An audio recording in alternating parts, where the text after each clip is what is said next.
Hello aspirants, welcome to the session. So இப்போ நம்ம பார்க்க போறது LIC AAO கான descriptive paper தான் பார்க்க போறோம். So இது மெயின்ஸ் லெவல்ல நீங்க எக்ஸாம் எழுதுறீங்கன்னா கண்டிப்பா நமக்கு descriptive இருக்கும்ல.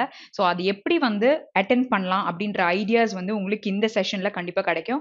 And the session is like இப்போ இன்னைக்கு நீங்க பார்க்குற செஷன்ல வந்துட்டு உங்களுக்கு ஃபார்மல் லெட்டர் எப்படி எழுதலாம் அப்படின்ற விஷயங்கள் உங்களுக்கு வந்துட்டு லெட்டர்ஸ் நான் நிறைய கொண்டு வந்திருக்கேன். ஸோ அதை நீங்க பார்க்கும்பொழுது நல்ல ஐடியாஸ் கிடைக்கும். எப்படி வந்து அதை எழுதலாம் அப்படின்ற டிப்ஸ் கூட நான் கொடுக்க போறேன். சரியா? and followed by informal letter and after that it is essay writing. So இது எல்லாமே நம்ம பார்க்க போறோம். சரியா? ஓகே. ஸோ ஃபர்ஸ்ட் நமக்கு வந்து எக்ஸாம்ல எப்படி வந்து பேப்பர் இருக்கும் அப்படின்றத நான் சொல்லிடுறேன். ஓகே. ஸோ நீங்க ஃபர்ஸ்ட் வந்து அப்ஜெக்டிவ் கொஸ்டின்ஸ் எழுதுவீங்க. ப்ரிலிம்ஸ் கிளியர் பண்ணிட்டீங்கன்னா மெயின்ஸ் எக்ஸாம்ல என்ன பண்ணுவோம், அப்ஜெக்டிவ் கொஸ்டின்ஸ் அட்டென்ட் பண்ணுவீங்க. அதுக்கப்புறம் தான் நம்ம என்ன பண்ணுவோம், டிஸ்கிரிப்டிவை டைப் பண்ணுவோம். சரியா? சரி. ஸோ இப்போ வந்துட்டு நமக்கு எப்படி வந்து பேப்பர்ல ஸ்கோரிங் இருக்கும் அப்படின்னு பார்த்தீங்கன்னா, நீங்க வந்துட்டு அப்ஜெக்டிவை கிளியர் பண்ணா மட்டும்தான் உங்க டிஸ்கிரிப்டிவை கன்சிடரே பண்ணுவாங்க, எவாலுவேட்டே பண்ணுவாங்க. ஃபர்ஸ்ட் நமக்கு அது மைண்ட்ல இருக்கணும். சரியா? ஸோ அப்ஜெக்டிவை நல்லா ஃபோக்கஸ் பண்ணி அட்டென்ட் பண்ணுங்க. அதுக்கான மினிமம் ஸ்கோர்ஸ் அப்படின்னு கொடுத்துருக்கிறத எல்லாம் கிராஸ் பண்ற மாதிரி நீங்க வந்து கண்டிப்பா அட்டென்ட் பண்ணணும். ஸோ அதோடைய ஸ்கோர்ஸ் வேணும்னா உங்களுக்கு நோட்டிஃபிகேஷன்ல ரொம்ப கிளியரா கொடுத்துருக்காங்க. எவ்வளோ மார்க்ஸ் வந்து உங்களுக்கு வரப்போகுது, எவ்வளோ கொஸ்டின்ஸ் வரப்போகுது, அதுல நீங்க எவ்வளோ எடுக்கணும் அப்படின்ற எல்லா விஷயமுமே அதுல வந்து இட் இஸ் டிஸ்பிளேட். ஓகே, சரி. ஸோ இப்போ coming to descriptive. So descriptive நீங்க சொல்லணும் அப்படின்னு பாத்தீங்கன்னா 25 மார்க்ஸ் நமக்கு கொடுக்குறாங்க. ஸோ 25 மார்க்ஸ்ல வந்து உங்களுக்கு எவ்வளவு நேரம் கொடுத்துருக்காங்க, 25 மார்க்ஸ் கொஸ்டினுக்கு வந்து பாத்தீங்கன்னா it is 30 minutes which is allocated. ஓகேயா? சரி. அப்ப 30 மினிட்ஸ்ல எவ்வளவு கொஸ்டின்ஸ் நீங்க அட்டென்ட் பண்ண போறீங்கன்னு பாத்தீங்கன்னா 2 கொஸ்டின் தான் அட்டென்ட் பண்ண போறீங்க. சரியா? சோ அது ரெண்டுல ஒன்னு வந்து letter and other thing will be essay writing. சரியா? ஓகே. ஸோ 30 மினிட்ஸ் டைம்ல ஒரு லெட்டரோ இல்லாட்டி ஒரு எஸ்ஏவோ எழுத போறதுல நம்ம டைப் பண்ண போறோம். சரியா? ஸோ ப்ராக்டிஸ் எங்க பண்ணணும்னு பாத்தீங்கன்னா எழுதி பண்ணக்கூடாது, டைப் பண்ணி தான் ப்ராக்டிஸ் பண்ணணும். ஸோ இது ஃபர்ஸ்ட் நம்ம மைண்ட்ல இருக்கணும். சரி. இப்போ இந்த 30 மினிட்ஸ்ல எப்படி வந்துட்டு பண்ணலாம் அப்படின்னு பாத்தீங்கன்னா 30 மினிட்ஸ் ஸ்பிளிட் பண்ணிக்கணும். சரியா? ஸோ இப்போ எக்ஸாம்ல 30 மினிட்ஸ் கையில இருக்குன்னும் பொழுது ஃபர்ஸ்ட் 10 மினிட்ஸ்ல லெட்டரை கம்ப்ளீட் பண்ண ட்ரை பண்ணும். ஓகேயா? ஸோ இப்போ வந்து நம்ம பாக்குறது ஃபார்மல் லெட்டர் அப்படின்றதுனால இதுக்கு நம்ம 10 மினிட்ஸ் அலோகேட் பண்ணிக்கலாம். அலோகேட் பண்ணிட்டு இந்த 10 மினிட்ஸ்ல எப்பவுமே நீங்க எந்த ஒர்க் பண்ணாலுமே you have to keep a strategy. Okay, அதாவது ஒரு பிளான் இருக்கணும். அந்த பிளான் பண்றத ஆல்ரெடி போட்டு வரக்கூடாது. அந்த கொஸ்டினை பார்த்த உடனே ஒரு பிளான் ஆர் நம்ம எப்படி பண்ண போறோம் அப்படின்ற வியூக்காக you have to take a time. ஓகேயா? ஸோ ஒரு ஒரு ஸ்மால் போர்ஷன் ஆஃப் டைம் நீங்க எடுத்துக்கிட்டீங்கன்னும் பொழுது நீங்க எக்ஸிக்யூட் பண்ணும்பொழுது அந்த யோசனைன்றதுக்கு விட்டுட்டு டைப் மட்டும் அடிச்சுட்டு போயிட்டே இருக்கலாம். ஸோ அந்த டிஸ்டர்பன்ஸ் இருக்கக்கூடாதுன்னா எப்பவுமே பிளான் பண்ண நம்ம டைம் எடுத்துக்கணும். ஸோ அதே போல நம்ம லெட்டர் பார்க்கும் பொழுதும் அதே மாதிரி பண்ணுங்க. So though it is formal or informal whatever is the letter, 10 minutes time வந்து you're taking for the letter. அதுல 2 மினிட்ஸ் வந்து take it for planning. Okay, and after that 8 minutes வேண்டாம், 6 மினிட்ஸ் என்ன பண்ணுங்கன்னா டைப் பண்றதுக்கு எடுத்துக்கோங்க. அப்புறம் 2 மினிட்ஸை வந்துட்டு அதுல ஏதாச்சும் எரர்ஸ் இருக்கா, if in case நீங்க எரர்ஸ் பார்த்துட்டே டைப் பண்றீங்கன்னா கம்ப்ளீட் 8 மினிட்ஸும் எடுத்துக்கோங்க. அப்படி இல்லாட்டி 2 மினிட்ஸ் ஃபார் செக்கிங்ன்றத வச்சுக்கோங்க. சரியா? ஸோ இப்போ நம்பர் ஆஃப் வேர்ட்ஸுமே நமக்கு எக்ஸாம்ல கொடுத்துருப்பாங்க. ஸோ அந்த பர்டிகுலர் நம்பர் ஆஃப் வேர்ட்ஸ்ல நம்ம 10 ஆர் +10 நம்ம போடலாம், -10 ஆர் +10 போடலாம். ஸோ அதை விட கம்மியா பண்ணோம்னா கண்டிப்பா மார்க்ஸ் நம்மளுக்கு கம்மியாகிறதுக்கு நிறைய வாய்ப்பு இருக்கு. சரியா? ஸோ இங்க வந்துட்டு நான் உங்களுக்கு ஃபார்மல் இன்ஃபார்மல் எப்படி அட்டென்ட் பண்ணலாம் அப்படின்றத நான் இந்த செஷன்ல சொல்லியிருக்கேன். ஸோ உங்களுக்கு வந்து அப்கமிங் செஷன்ல வந்துட்டு உங்களுக்கு எஸ்ஏ ரைட்டிங்கானது அந்த டாபிக் எங்க எடுக்கிறனோ அங்க உங்களுக்கு எக்ஸ்பிளனேஷனும் உள்ள இருக்கும். சரியா? ஓகே. சோ இப்போ வந்து என்ன பண்ணலாம் அப்படின்னு பாத்தீங்கன்னா உங்களுக்கு வந்து எதுக்காக இந்த டெஸ்கிரிப்டிவ் பேப்பர் இருக்கு அப்படின்னு பாத்தீங்கன்னா to check your proficiency in English. And உங்களுக்கு இன்சூரன்ஸ் ரிலேட்டடா லெட்டர்ஸ்லாம் நீங்க எப்படி எழுதுவீங்க, ஒரு டாப் அஃபீஷியலுக்கு எழுதுறீங்க அப்படின்னும் போது எப்படி எழுதுவீங்க. First of all formal letters யாருக்கு எழுதுவீங்க அப்படின்னு பாத்தீங்கன்னா ரெஸ்பெக்டடா இருக்கிற ஒரு இண்டிவிஜுவலுக்கு ஆர் ஒரு ரெப்யூட்டட் ஆர்கனைசேஷனுக்கு ஆர் ஒரு ஹையர் அஃபீஷியலுக்கு. ஸோ இதுதான் வந்து நம்மளோட ரீசனா இருக்கும் ஃபார்மல் லெட்டர்ஸ் நம்ம எழுதுறது. ஓகேயா? சரி. ஸோ இப்போ ஃபார்மல் லெட்டர்ஸ் எப்படி இருக்கும், கொஸ்டின்ல வந்து நீங்க பார்க்கும் பொழுது அந்த கொஸ்டின்ல வந்து யாரை அட்ரஸ் பண்ணி நீங்க எழுதணும் அப்படின்றத பார்க்கும் பொழுதே உங்களால கண்டுபிடிக்க முடியும். ஐதர் இட் வில் பி ஒரு இந்த பர்டிகுலர் பர்சன் கிட்ட நீங்க வந்துட்டு எல்ஐசி ரிலேட்டடா ஒரு பாலிசியை ரினியூ பண்ணணும் அப்படின்னு எழுதலாம். it is a formal letter. Or else ஒரு organization, அதாவது இங்க வந்து individual branch manager க்கு எழுதுறீங்க, இல்லாட்டி ஒரு particular insurance company which is reputed organization க்கு you are asked to write or you want to write something to them அப்படின்னும் பொழுது it is also a official formal letter. Okay, so இப்ப higher staffs or officials க்கு எழுதுறீங்க அப்படின்னும் போது that is also respected person, right? So அதுவும் இதுவுமே ரெண்டுமே ஒண்ணுதான். So இந்த criteria கீழ வந்ததுன்னா அது formal letter. சரியா? ஓகே, ஸோ இப்போ வந்து இந்த லெட்டரை நீங்க பார்த்த உடனே என்னெல்லாம் நம்ம மைண்ட்ல ஓடணும் அப்படின்றது தான் நான் சொல்ல போறேன். ஸோ ஒரு question it is displayed before you. சரியா? ஸோ இப்போ கொஸ்டின் அப்படின்னு எடுத்துட்டீங்கன்னா இங்கேயே ஒரு கொஸ்டின் இருக்கு. Right a letter to the branch manager LIC surrendering your LIC policy. Okay, so நீங்க எல்ஐசி பாலிசியை சரண்டர் பண்ண போறீங்க. So adukku you're writing a letter to the branch manager. So this has to be there in your mind. So I'm going to give you tips. So அந்த tips வந்துட்டு அந்த question ஞாபகம் வச்சுட்டே நீங்க நான் சொல்றது எல்லாமே கேட்டுக்கோங்க. So first step will be what do you observe? Okay, so questionல இருந்து நம்ம என்ன observe பண்ண போறோம் அப்படின்றது பாத்தீங்கன்னா first என்ன டைப் ஆஃப் லெட்டர். ஓகே, அதுல கிளாரிட்டியா இருக்கணும். கொஸ்டினை வாசிக்கும் போது ஃபார்மல் தான் சொல்லியிருக்காங்க இல்ல இன்ஃபார்மல் தான் சொல்லியிருக்காங்க, அந்த கிளாரிட்டி ஃபர்ஸ்ட் இருக்கணும். ஓகேயா? ஸோ நெக்ஸ்ட் திங் இஸ் என்ன பர்பஸ்க்கு எழுதுறீங்க. இப்போ நம்ம படிச்ச கொஸ்டின்ல எல்ஐசி பாலிசி சரண்டர் பண்றோம், அதாவது இருக்கு என்கிட்ட பட் எனக்கு போதும், நான் வந்து ஏதோ ஒரு பிசினஸ்ல லாஸ் ஆயிருச்சு இல்ல ஏதோ ஒரு விஷயம் எனக்கு பிரச்சனை இருக்குன்றதுக்காக ஐ வாண்ட் க்ளோஸ் மை அக்கௌண்ட்ன்றது தான் ரீசன். ஓகேயா? ஸோ இந்த பர்பஸ்க்காக தான் நான் லெட்டர் எழுத போறேன்றது எனக்கு இருக்கணும். So first is type of the letter, second is the purpose of the letter. Okay, and after that நீங்க என்ன பண்ணனும்னா மைண்ட்ல you have to structure your letters. Okay, so எப்படி லெட்டர் ஸ்ட்ரக்சர் பண்ணனும்னா இன்ஃபார்மல் வந்துருச்சுனா வேற ஒரு ஃபார்மேட் இருக்கும். சரியா? சோ நம்ம from வந்து எழுத மாட்டோம். சோ இங்க வந்து from எழுதணும், டேட் எழுதுவோம், to எழுதுவோம், அதுக்கப்புறம் நம்ம சப்ஜெக்ட்டுக்கு அப்புறம் தான் சல்யூட்டேஷன் எழுதுவோம். ஸோ இது வந்து நம்ம மைண்ட்ல ஓடிட்டு இருக்கணும். That is the structure. நான் உங்களுக்கு அந்த ஃபார்மேட்டை வந்து சொல்லுவேன். I'm just giving a brief view on this. ஓகேயா? சரி, ஸோ அடுத்தது என்ன பண்ணணும், என்ன டைப் ஆஃப் சல்யூட்டேஷன் கொடுக்க போறீங்க அப்படின்றத கிளியரா இருக்கும். அதாவது ரெஸ்பெக்டட் சார் சொல்ல போறீங்களா, இல்லாட்டி வந்து ஏதாச்சும் வந்துட்டு ஸ்பெசிஃபிக்கான பேர் இருக்கா, அவங்கள மிஸ்டர்ன்னு போட்டு சொல்ல போறீங்களா அப்படின்றதுல you have to be very clear. So இந்த மாதிரி இடத்துல அந்த கிளாரிட்டி இருந்துருச்சு அப்படின்னும் பொழுது நம்ம டைப் பண்ணும்பொழுது யோசிக்க தேவையில்லை. ஓகேயா? ஸோ இது இருக்கணும். அடுத்தது ஒரு ஸ்டார்ட். ஓகே, ஸோ ஒரு இதை ஸ்டார்ட் பண்ணும்பொழுது எவ்வளோ அப்ராப்ரியேட் ஆன வேர்ட்ஸ் யூஸ் பண்றீங்க, how to you attract people. So எப்படி ஸ்டார்ட் பண்ணா இவங்க இதை ரீட் பண்ணுவாங்க, நம்மளுடைய விஷயத்தெல்லாம் வந்துட்டு ப்ராப்பரா அவங்க அனலைஸ் பண்ணி பண்ணுவாங்க அப்படின்றதுக்கு your start has to be good always, not only in this, even in the essay it has to be good. ஓகேயா?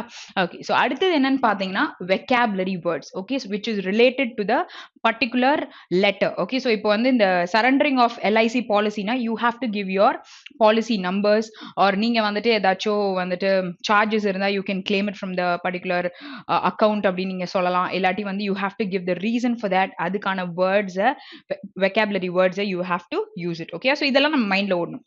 This is the first step. Okay, so step 2 is you have to make small hints. Okay, so எப்படி நான் வந்து இந்த லெட்டரை வந்து எழுத போறேன் அப்படின்றத நீங்க என்ன பண்ணணும், மூணா பிரிச்சுக்கோங்க. ஃபர்ஸ்ட் இன்ட்ரோடக்ஷன் பார்ட்ல நான் என்ன எழுத போறேன், அதாவது நான் இந்த டேட்ல இருந்து I have opened a LIC policy account and இப்போ நான் என்ன பண்ண போறேன்னா இந்த மாதிரி ரீசன்ஸ் இருக்கு அப்படின்றது you just try to make a brief introduction over there and after that இந்த body of the content you have to explain the reason. Okay, so இதனால எனக்கு வந்து சரண்டர் பண்ணோம் அப்படின்ற விஷயங்களை சொல்லிட்டு கன்க்ளூஷன்ல please do the further as soon as possible அப்படின்றத நீங்க கன்க்ளூஷன்ல மென்ஷன் பண்ணிருக்கணும். Where your introduction and conclusion sentences should be equal. Okay, so இன்ட்ரோடக்ஷன்ல சொன்னோன்னா ஒரு 5 பாயிண்ட் எழுதிட்டு கன்க்ளூஷன்ல 2 பாயிண்ட் தான் எழுதுறதுன்றது it will not look good. Okay, so நீங்களே வந்து ஒரு லெட்டரை பார்க்கும்போது அது நல்லா இருக்காது. ஸோ அதனால என்ன பண்ணணும், ரெண்டுமே சென்டென்சஸ் ஈக்குவலா யூஸ் பண்ணுங்க, ரெண்டுத்தையும் பார்த்து பிரசன்டபிளா you have to give. Okay, so இங்க இன்ட்ரோடக்ஷன் சொல்லியாச்சு. ஸோ பாடி ஆஃப் த கண்டென்ட்டை you can make it into 1 or 2 paragraphs where conclusion ஒரு பேராகிராஃபா இருக்கட்டும். சரியா? ஸோ இந்த மாதிரி வச்சு கூட நம்ம போட்டுக்கலாம். ஓகேயா? ஸோ இப்படிதான் நம்மளோட லெட்டரோட கான்செப்ட் இருக்க போகுது. சரியா? ஸோ ஸ்டெப் 2 முடிச்சாச்சு. அடுத்தது என்னன்னு பார்த்தீங்கன்னா ஸ்டெப் 3ல what should not be done. ஓகேயா? ஸோ நான் என்ன வந்து பண்ணக்கூடாது. Okay, so no or don'ts அப்படின்னு சொல்லிட்டு நம்ம சொல்லலாம்னு வச்சுக்கோங்களேன். ஸோ என்ன பண்ணக்கூடாது அப்படின்னு பார்த்தீங்கன்னா, do not use hifi English. அதாவது ஜார்கின் வேர்ட்ஸ்லாம் யூஸ் பண்ண வேண்டாம். ஓகே. ஸோ இப்போ அவங்களுக்கே அந்த மீனிங் தெரியாது. அதை போய் அவங்க சர்வ் பண்ணி தான் பார்க்கணும். ஓகேயா. ஸோ அது வந்துட்டு யூஸ் பண்ணுமே அப்படின்னு யூஸ் பண்ணக்கூடாது. ஓகேயா. ஸோ அதை விட்டுருங்க. அடுத்தது ஒரு லெட்டர்ல ஃப்ரம் அண்ட் டு கண்டிப்பா இருக்கணும் அப்படின்றது அவசியம் கிடையாது. டைரக்டா you can mention the address and date. After that to address கூட நீங்க மென்ஷன் பண்ணலாம் வித்வுட் ஸ்பேசிங். ஓகே. நம்ம எக்ஸாம்ல நமக்கு ஸ்பேசிங்கே வராது. ஓகேயா. ஸோ அதனால நீங்க அப்படியே தான் டைப் பண்ணிட்டு போயிட்டு இருப்பீங்க. ஸோ ஸ்பேசிங் விடணும்னு அவசியம் இல்லை. ஃப்ரம் அண்ட் டு மென்ஷன் பண்ணணுன்றதுக்கான இதுவே இல்லை. ஓகேயா. ஸோ நெக்ஸ்ட் பார்த்தீங்கன்னா, இப்போ எழுதுற இந்த இன்ட்ரோடக்ஷன் இந்த கன்க்ளூஷன்னே வச்சுக்கோங்க. ஸோ இன்ட்ரோடக்ஷன்ல I am trying to introduce this particular திங்னு சொல்லணும்னு அவசியம் இல்லை. ஸோ இன்ட்ரோடக்ஷன்ற வேர்டே வேண்டாம். ஐ எம் ட்ரைங் டு கன்க்ளூடுன்ற வேர்டும் வேணாம். Because you're trying to add on வேர்ட்ஸ்ன்ற மாதிரி காமிக்கும். இப்போ நீங்களே வந்து ஒரு எக்ஸாமை ஒருத்தவங்க எழுதியிருக்கிறத நீங்களே எவாலுவேட் பண்றீங்கன்னு வச்சுக்கோங்களேன். என்ன விஷயங்களை நீங்க எதிர்பார்ப்பீங்களோ as such you have to write a letter. Okay. So இப்போ நீங்க எதிர்பார்க்கும் பொழுது ஒரு விஷயம் நீங்க பாக்குறீங்க, இவ்வளோ பெஸ்டா இருந்தா தான் நான் மார்க் கொடுப்பேன்னும் பொழுது அவங்களோட எக்ஸ்பெக்டேஷனும் அதுவா தான் இருக்கும். ஓகே. ஸோ அதே அளவுக்கு you have to present things. இது உங்க மைண்ட்ல இருந்தாலே போதும். சரியா. ஓகே. ஸோ இப்போ நம்ம வந்துட்டு இந்த டோன்ட்ஸ்ல ஜார்கன் போட போறது இல்ல. From and to if you want you can add on. So introduction or கன்க்ளூஷனை எழுத மாட்டோம். Okay. So next is you have to type and practice. Okay. So do not write. So இதை நான் ஃபர்ஸ்டே நான் மென்ஷன் பண்ணிட்டேன். ஸோ டைப் பண்ணி பண்ணலனா உங்களுக்கு ஸ்பீட் கண்டிப்பா வராது. ஓகேயா. And do not indent the paragraph. Okay. So indent பண்ணாதீங்கன்னா என்னது, நம்ம வந்து வேர்ட்ல எப்பவுமே பார்ப்போம்ல, லெஃப்ட் இண்டென்ட் ஒரு ரைட் இண்டென்ட் எல்லாம் பார்த்துருப்பீங்க. அந்த ஸ்பேசிங் விடுறது, ஸ்பேஸ் பார் அழுத்திட்டே இருந்து அதை தள்ளிட்டே வரணும்னு அவசியம் கிடையாது. அது லெஃப்ட் இண்டென்டா தான் இருக்க போது.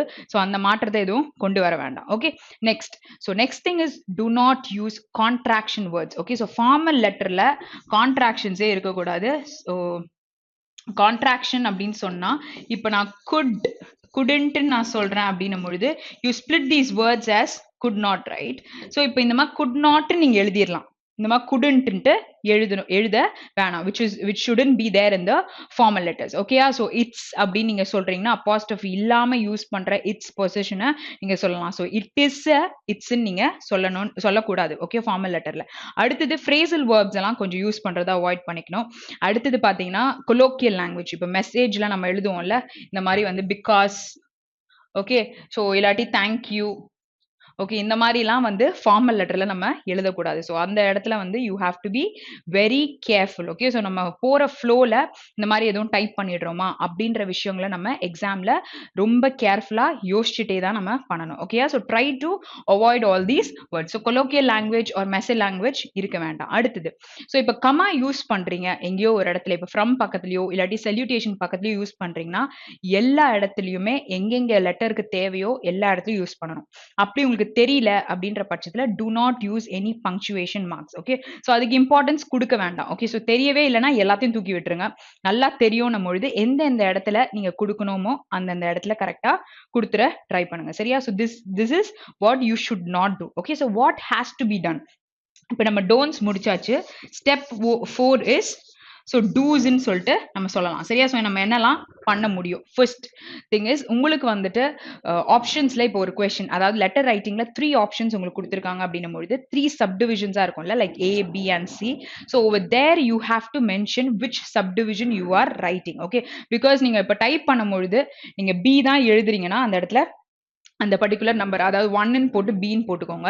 அப்படி இல்லை உங்களுக்கு அதை மென்ஷன் பண்ண வேண்டாம்னு ஏதாச்சும் உங்களுக்கு ஒரு நோட் போட்டு கொடுத்துருந்தாங்கன்னா no issues. Okay. So if not you have to mention the question number. சரியா. Question number. நெக்ஸ்ட் என்ன பண்ணணும் அப்படின்னு பாத்தீங்கன்னா, நீங்க டைப் பண்ணும்போது ஸ்பெல்லிங் மட்டும் தப்பு பண்ணாதீங்க. ஓகே. ஸ்பெல்லிங் எரர்ஸை வந்து அவாய்ட் பண்ண ட்ரை பண்ணுங்க. ஸோ இதுக்கு நிறைய கொஸ்டின் பேப்பர்ஸ் ஆர் நீங்க வந்துட்டு சால்வ் பண்ணியிருக்கணும், இல்லாட்டி வந்து டெஸ்ட் நிறைய போட்டிருக்கணும், பேப்பர் நிறைய படிச்சிருக்கணும். ஸோ அப்பதான் வந்து நம்மளுக்கு ஸ்பெல்லிங்ல எரர்ஸ் வராம இருக்கும். ஓகேயா. ஸோ அடுத்தது proper grammar has to be used. Okay. So grammatical errors வரக்கூடாதுன்னா சென்டென்ஸ் ஃப்ரேமிங் எல்லாமே நமக்கு கரெக்டா இருக்கணும். ஸோ அப்பதான் நம்ம தப்பு பண்ணாம இருக்க முடியும். அடுத்தது நீங்க என்ன பண்ணணும், உங்களுடைய coherence. What you mean by coherence? நம்ம வந்து இந்த கொஸ்டின் பேப்பர் சால்வ் பண்ணும்பொழுது பர்டிகுலர் பேராகிராஃப்ல வந்து கோஹெரன்ஸ் மிஸ் ஆகக்கூடாதுன்னு சொல்லுவாங்க, விச் இஸ் லாஜிக் வந்து போகக்கூடாது. இப்போ நீங்க டைப் பண்ணிட்டே வரும்பொழுது மேல பேராகிராஃப்ல ஒரு கண்டென்ட் பேசியிருப்பீங்க, கீழே பேராகிராஃப்ல வேற ஏதோ ஒரு விஷயத்த லிங்க் பண்ணக்கூடாது. ஒரு பர்டிகுலரா ஒரு விஷயத்த சொல்றீங்கன்னா அதை சொல்லி முடிச்ச பிறகுதான் அடுத்தது சொல்லணும். So it has to be link அப்படின்றத சொல்றாங்க. It shouldn't lack coherence, which is logic வந்து போகாம கரெக்டான கான்டெக்ட்ல நீங்க எழுதி இருக்கணும் அப்படின்றது தான் சொல்றாங்க. And you can use even imperative sentences, like ஒரு கமாண்ட் பண்ணியோ இல்ல ஒரு பர்டிகுலரா இதை பண்ணி முடிச்சிருங்க நீங்க கேட்கறதுக்கு யூஸ் பண்றதுக்கு you can even use imperative sentences in the formal letters. Okay, so இப்போ ஃபுல்லா புரிஞ்சுதா? Step 1, step 2, step 3 and step 4. So இப்படிதான் நம்ம வந்து ஒரு ஃபார்மல் லெட்டர்ல இந்த மாதிரி விஷயங்கள் தான் இருக்கணும். இப்போ நான் சொன்னது எல்லாத்தையுமே நீங்க எழுதி வச்சுட்டு இருந்தீங்கன்னு வச்சுக்கோங்களேன். ஸோ இது வந்துட்டு உங்களுக்கு எந்த எக்ஸாம், இன்சூரன்ஸ்னு கிடையாது, பேங்கிங் எதுவா இருந்தாலும் உங்களுக்கு டிஸ்கிரிப்டிவ் பேப்பர் வருது ஃபார்மல் லெட்டர்னா இந்த கான்செப்ட் தான் பண்ணுவோம். பேங்க்னு வந்துச்சுன்னா நீங்க என்ன பண்ணுவீங்க, அக்கௌண்ட் நம்பரை எழுத போறீங்க. இன்சூரன்ஸ் எக்ஸாம்னு வந்துச்சுன்னா இன்சூரன்ஸ் பாலிசி நம்பர் எழுத போறீங்க. சரியா? ஸோ டிஃபரன்ஸ்ன்றது அவ்வளோ பெருசா இருக்காது. Just it is according to the context or whatever letter it is asked. Okay, so அதுக்கு ஏற்ற மாதிரி நம்ம போட போறோம். வேற எதுவும் மாற்றம் அவ்வளோ பெருசா நமக்கு இல்லை. ஓகேயா? சரி, ஸோ நெக்ஸ்ட் நம்ம என்ன பார்க்க போறோம்னு பாத்தீங்கன்னா format of the formal letter. Okay, சரி, இப்போ ஃபார்மேட்னு எடுத்துக்கிட்டா ஃபார்மல் லெட்டர்ல என்ன வரும் அப்படின்றத சொல்றேன். ஓகே, ஸோ ஃபார்மல் லெட்டர் வேர் ஃபர்ஸ்ட் நமக்கு இருக்க வேண்டிய விஷயம் வந்து ஃப்ரம். ஓகே, ஸோ ஃப்ரம்னு இருக்குன்னா அதோட அட்ரஸ் நமக்கு இருக்கணும். So do not specify your name. Okay, so இப்போ வந்து நீங்க யாருன்னே தெரியாது, சரி நம்ம வந்து போட்டு விடலாம் அப்படின்ற மாதிரி கூட போடாதீங்க. ஸோ பேரு வேண்டாம். It can be ABC or XYZ என்னவா வேணா இருக்கலாம். ஆர் பேப்பர்ல கொஸ்டின்ல யாரோ ஒருத்தரோட பேரை மென்ஷன் பண்ணி இவங்க எழுதுற மாதிரி எழுதணும் அப்படின்னு கொடுத்துருந்தாங்கன்னா அவங்களோட பேரை we have to mention. So இதெல்லாம் நம்ம கேர்ஃபுல்லா பாத்துக்கணும். சரியா? ஸோ கொஸ்டினை படிச்சுட்டு பேரே இருக்கக்கூடாதுன்றதுக்காக கொஸ்டின்ல கேட்டிருந்தாங்க அதனால நான் போடல அப்படின்னு சொல்லக்கூடாது.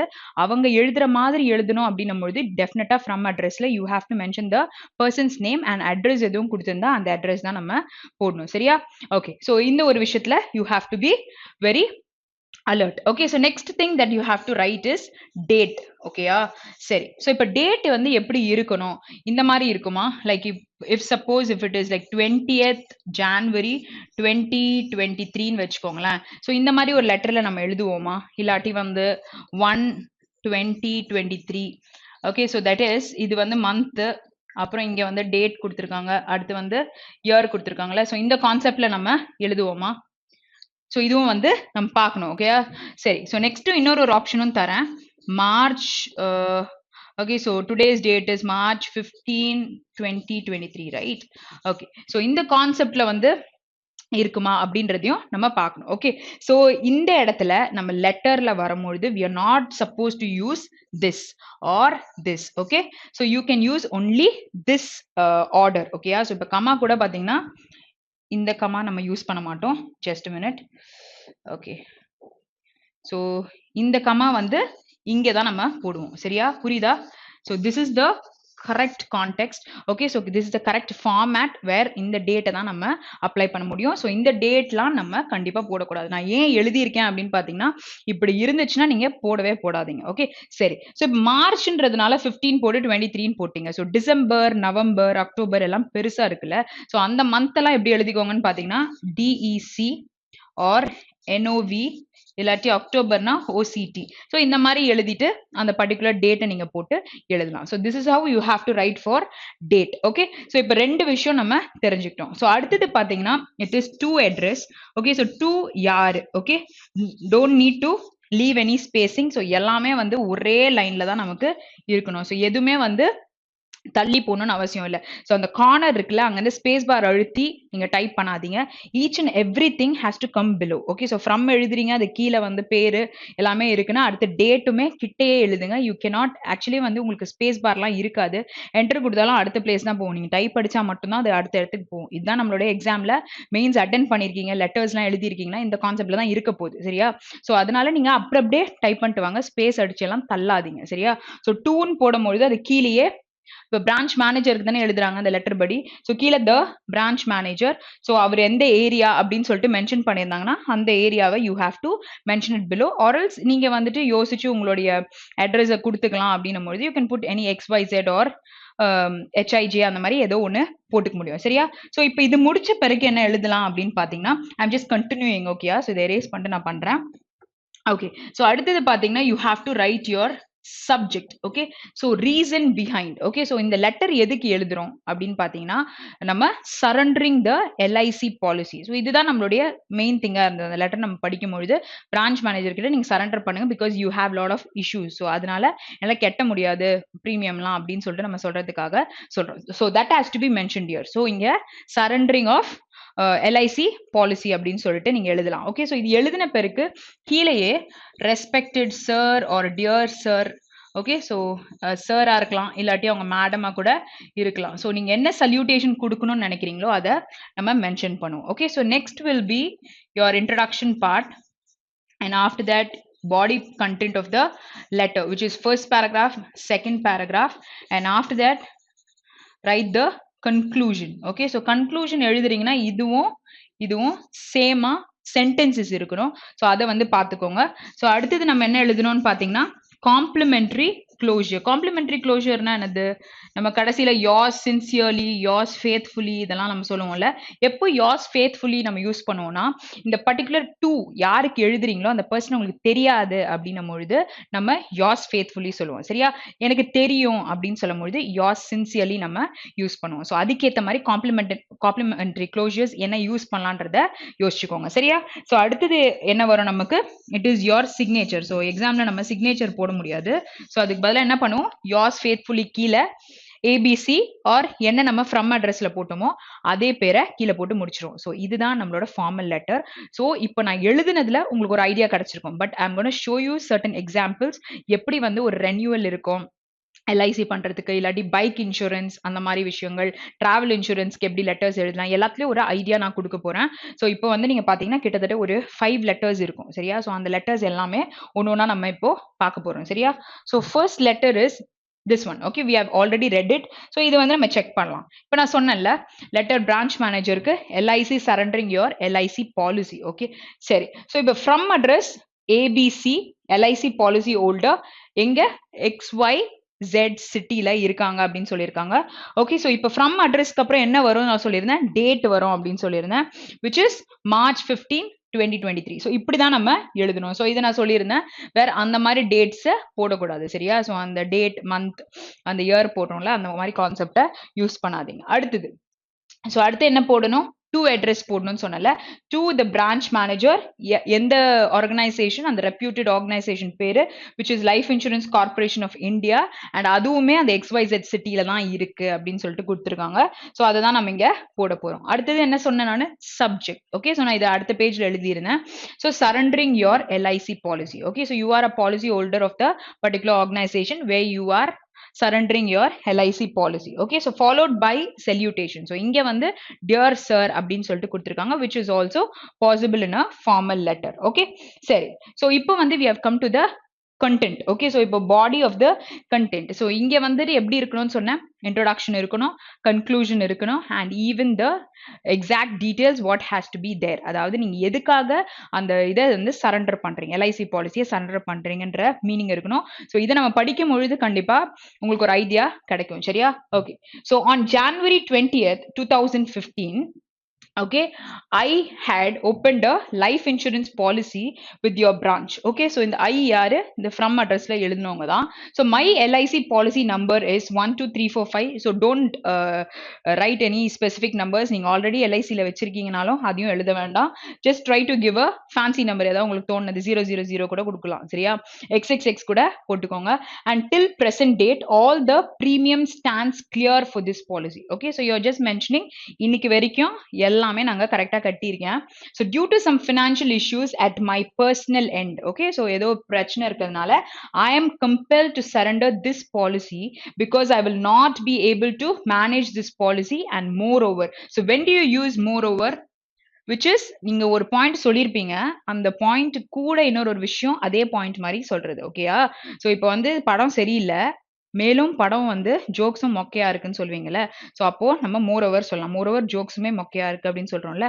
ஸோ படம் நல்லா இருக்கு. மோர் ஓவர் சாங்ஸுமே நல்லா இருக்கு அப்படின்னு சொல்லவும் யூஸ் பண்ணிக்கலாம். சரியா? So Hyder negative, negative, positive, positive. So இதெல்லாம் நம்ம கொஸ்டின் பேப்பர்லயே பார்த்த ஒரு விஷயங்கள். ஸோ இங்க more over I will have handsome amount of money which I will be able to use for holding the economic situations and I'm facing at the present. Okay, so அவங்க கையில கொஞ்சம் காசு தான் இருக்கு. ஸோ இது premium கட்ட முடியாது. அது எனக்கு வந்து பர்சனலான விஷயத்துக்கு தேவைப்படும்ன்றத மென்ஷன் பண்ணியிருக்காங்க. ஸோ நெக்ஸ்ட் பேராகிராஃப்ல therefore I request you to please consider this application as formal request for surrendering the LIC policy. So please feel free to connect me in case of any other formalities that are required. Okay. So this has to be mentioned. Okay. So if in case I'm closing it on prior date in amoludhu, if you have any charges that has to be claimed, so you can claim it from my LIC policy account அப்படின்றதையும் நீங்க mention பண்ணிக்கலாம். சரியா? So நீங்க எவ்வளோ points வந்து உள்ள கொடுக்குறீங்க, அதுக்கேற்ற மாதிரி வேர்ட்ஸ் கொடுக்குறீங்களோ அவ்வளோ உங்களுக்கு ஸ்கோர்ஸுமே இன்க்ரீஸ் ஆகும். சரியா? Okay. So that are required to be completed in this process. So please acknowledge the receipt of this letter. This is humble request to please consider this matter and have the process completed at the earliest. Okay, so illati like it is very urgent situation where please try to do it little I mean fast அப்படின்ற மாதிரி கூட you can mention. Okay, so இது வந்து don't try to make it into what I say ரொம்ப hi-fi ஸ்டாண்டர்ட்ல தான் நான் சொல்லுவேன் அப்படின்லாம் கிடையாது. நீங்க நார்மல் இங்கிலீஷ்ல சொன்னாலே கிராமர் எரர் இல்லாம your letters are considered. Okay, நமக்கு எவ்வளவு இது மார்க்ஸ் வந்துட்டு மினிமமா கிடைக்கும்னு பாத்தீங்கன்னா 9 or 10 வந்து டிஸ்கிரிப்டிவ் கிடைக்கும். ஸோ டோட்டல் ஸ்கோர்ஸ் வந்து 25ன்னு சொல்லிட்டு கொடுத்துருக்காங்க. ஸோ இப்போ 9 to 10 எடுக்கிறது நமக்கு அவ்வளோ கஷ்டம் கிடையாது. ஓகே, ஸோ அதுக்கும் மேலேயே ஸ்கோர்ஸ் கிடைக்கும். பட் கொஷினை நம்ம ப்ராப்பராக படிச்சிருக்கணும். ஓகே, சரி. ஸோ தேங்கிங் யூ சொல்லிட்டு yours faithfully. So yours faithfully எப்போ யூஸ் பண்ணுவோம்னு சொல்லியிருந்தேன். when you don't know the person, to address நீங்க எழுதுற person தெரியாதுன்னும் பொழுது yours faithfully எழுதுவீங்க. yours sincerely is when you know the person, அவங்களுக்கு சின்சியரா எழுதுறீங்கன்னு சொல்லிட்டு சொல்லும் பொழுது அந்த இதை யூஸ் பண்ணுங்க. ஸோ ஏபிசி பிகாஸ் ஃப்ரம் அட்ரஸ்ல நம்ம ஏபிசி தான் போட்டிருந்தோம். ஓகேயா? புரியுதா? ஃப்ரம் அட்ரஸ்ல என்ன போட்டிருந்தோம்? ஏபிசி தான் போட்டிருந்தோம். ஸோ அதனால என்ன வந்தது நமக்கு? இங்கேயும் ஏபிசி கொடுத்துருக்கோம். ஸோ இதெல்லாம் வந்து லிங்க்டா இருக்கிறதுனால கேர்ஃபுல்லா போடணும். ஸோ ஒரு லெட்டர் நம்ம பார்த்தாச்சுல. ஸோ இப்போ எப்படி லைஃப் இன்சூரன்ஸ் பாலிசியில நம்ம ஹோல்ட் பண்ணிட்டு இருந்த அக்கௌண்ட்டை சரண்டர் பண்ணது. Okay, so next letter. So letter of enquiry about life insurance. So இப்போ வந்து நீங்க வந்து ஒரு இன்சூரன்ஸ் பாலிசியில அங்க இருக்கிற டீடைல்ஸை பத்தி நீங்க விசாரிக்கணும்னு நினைக்கிறீங்க. You are making an enquiry where அதை பத்தி நம்ம பார்க்க போறோம். ஓகேயா? சரி. ஸோ இப்போ வந்து I'm gonna give you an idea. Okay, so நான் ஃபுல் பேராகிராஃப்லாம் கொடுக்கல.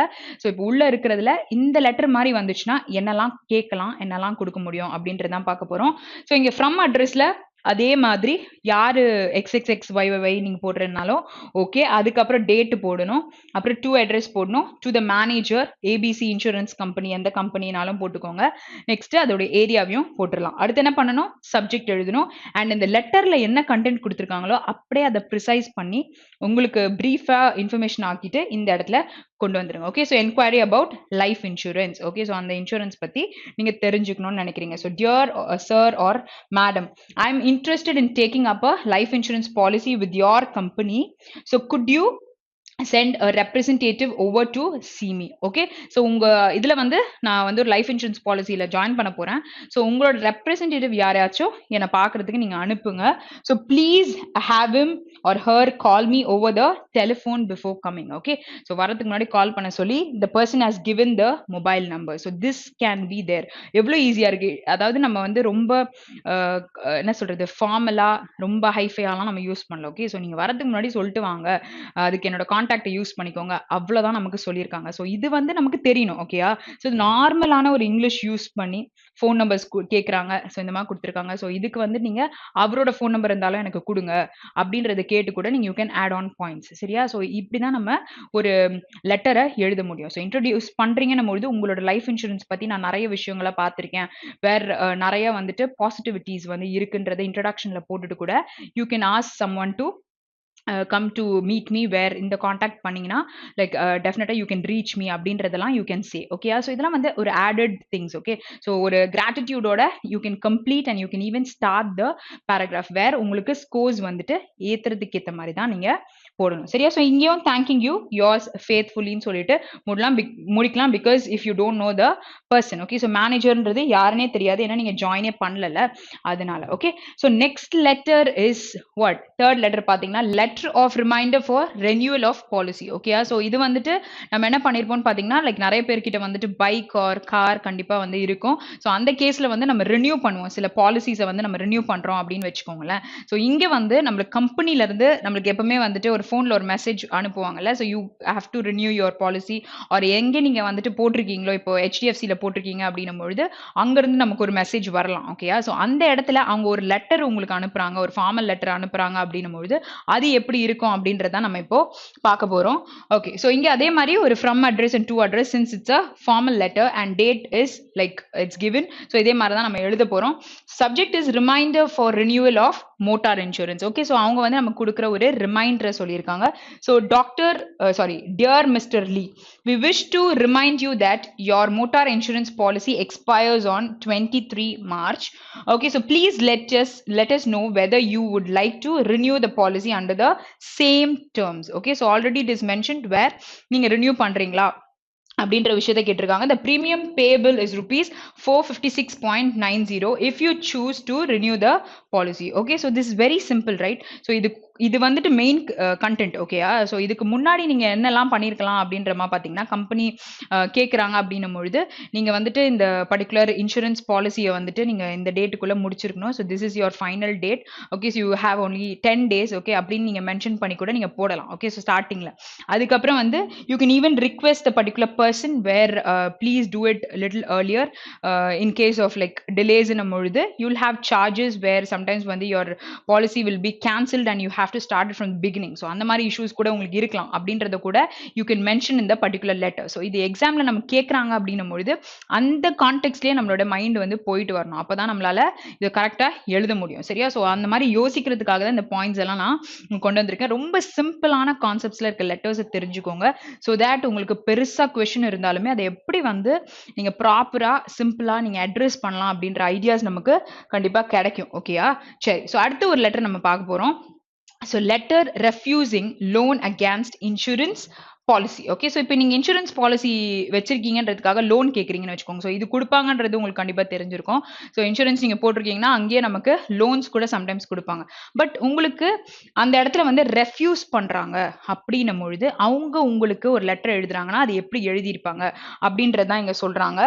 ஓகே, ஸோ அதே மாதிரி from and date next to address. So subject is loan application, policy number உங்களுடைய particular number. Okay, so இது எல்லாமே ஃபேக்கா தான் சொல்றாங்க.